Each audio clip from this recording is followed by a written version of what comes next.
So, made it through the application process, you survived graduation season, and now it's time to actually go to school. This is really exciting and super fun, but there's also a lot of new things that you'll have to be dealing with that include living on your own for the first time, not having your mom to wake you up in the mornings, different academic expectations, all of that. And then, of course, because, you know, it's how it works, being a survivor means you have a little bit extra on top. And that extra will probably take the form of things like having to take care of your own medical care for the first time.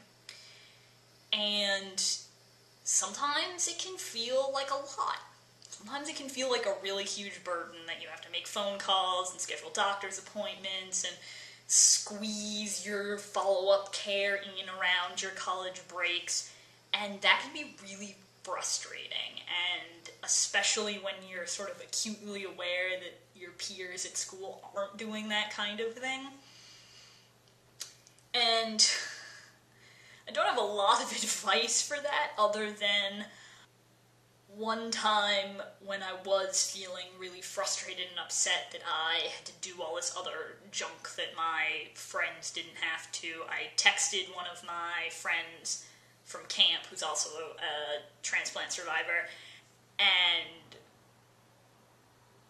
just said, does it ever, dawn on you that you have to do way more doctor's appointment crap than, everybody else that you know? And she texted back, yeah, it sucks. And that was enough to sort of get me past that point of frustration. It was enough just to know that there are other people out there who are dealing with what I'm dealing with.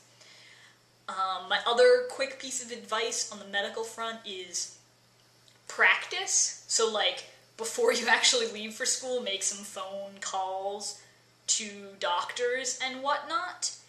And the other piece of advice that I wish somebody had given me before I sort of stumbled upon this idea last year is make yourself one of these. I refer to it as my medical crib sheet or my medical resume, but it's just a document that I just made in Word that has all of the information about everything that happened to me, and then, for me, has contact information for all of the people that I see, because it was really frustrating to always have to, Google my doctor anytime I needed to make a phone call, and having it all in one place is really handy. And then the medical summary of my history is really great, because anytime I go to a new doctor, I don't have to remember things, I just hand that to them. And I ran it by my long-term follow-up docs before I started handing it out, and they said, yep, that looks great, and every doctor I've given it to has given me great feedback.